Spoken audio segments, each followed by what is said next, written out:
Okay, this video is going to go over factoring polynomials, okay? It is going to involve factoring out the greatest common factor, which we a lot of times abbreviate GCF. We'll also factor by grouping. We'll factor trinomials. We will factor differences of squares as well as perfect square trinomials.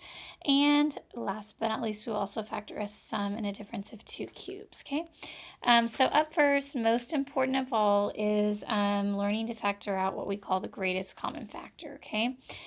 So when you're provided an expression or eventually an equation that we need to factor, we want to always look and see if there's a greatest common factor. If there is, it's going to be something that we can divide out or factor out of every single one of the terms. So it is the largest number and or variable that all factors of your expression have in common, okay? So for example, if you were to find the GCF of these two terms, you're going to look at the 14 and the 21 and recognize that they both divide by 7 easily. So if you aren't super comfortable with recognizing those factors, you can list out 1 and 14. 2 times 7 also gives you 14, and that's all of the factors that exist at 14, because you can't do 3 times anything or 4 times anything or 5 times anything. 21, you've got 1 and 21.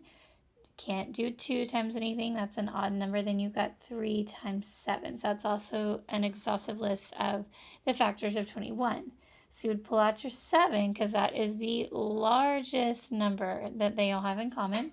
Looking at their variables, he's only got a j and he also has at least one j. So we'll factor out that j there.